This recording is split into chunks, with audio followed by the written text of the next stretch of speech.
Fast, fun and easy to pick up with a competitive edge but nothing particularly new.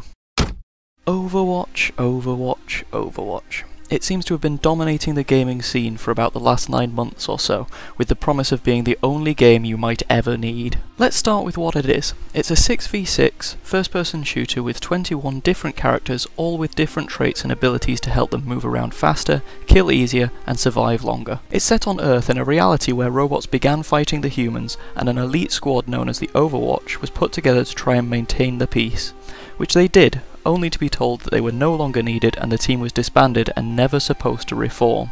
But in many ways the story is irrelevant, as there is no single player campaign to tie it all together, and the multiplayer revolves around 2 teams of Overwatch members beating the living daylight out of each other on an eternal loop. Now the first thing that comes to my mind every time I play this game is that it couldn't be a much closer reimagining of Team Fortress 2 without being exactly the same game. It has many of the same game modes, and several of the characters are just Team Fortress 2 classes in fancy dress. This isn't to say that it's a bad thing, but if you are hoping for something new and different, you could well be disappointed, as the core game modes are capture points and payloads, which have both been available in Team Fortress 2 for over 8 years now. The gameplay itself is a little different in execution, and has also taken a lot of influence from the recent MOBA fad, as each character has a different variety of abilities and are broken up into different roles which comprise of offense, defense, tank, and support. The idea being that the team should be composed of a variety of each role, and the game does give you guidance on this, stating what your team is lacking, which gives you a rough guide on why your team is being slowly pushed back into the spawn room. This is only supposed to be used as a guide, and it is entirely possible for you to dominate another team by rolling up as a team of tanks and pounding their faces into the dirt.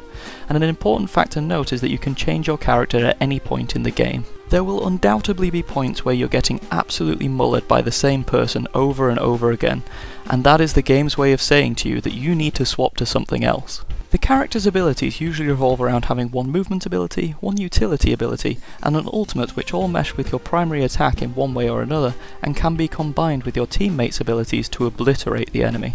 It is incredibly satisfying when several people use their ultimate at just the right time that results in a total team wipe, and you get a few moments while you wait for the enemy to respawn while you high-five everyone on your team and argue over who should have got the kills. I'm still getting used to a lot of the characters, as there are a lot of aspects to learn for most of them, but I would say that Pharah is my clear favourite currently, as she can attack from the sky with such ease and use that to get behind defences and split the attention of the other team. The levels are also very well put together, with a large amount of variety and sections which are clearly designed for specific characters to be able to use as sniping points or turret locations, and equally little tracks and pathways for people to sneak behind and beat them for being dirty campers. Of course, being a modern hero-based game, it wouldn't be complete without having a loot box system which provides you with cosmetics, sprays, and voice lines to make sure you look slightly different to the guy next to you. Naturally, they also give people the option to spend vast amounts of money on items that don't really matter and could be gotten through playing the game that they quite clearly like. But hey, why complain if people want to put more money into the development part of a good game? The strongest point of the entire game from my point of view is the matchmaking system, which can get you into a game in about 4 seconds on average,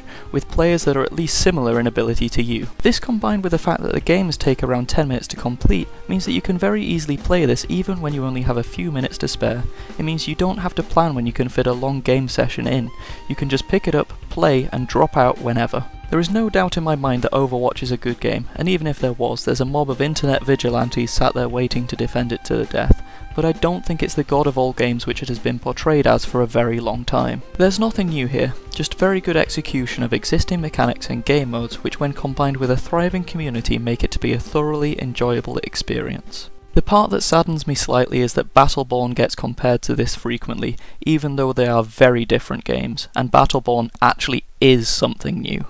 It's like Blizzard cherry-picked mechanics from the top games over the last 10 years and then polished each one to within an inch of its life.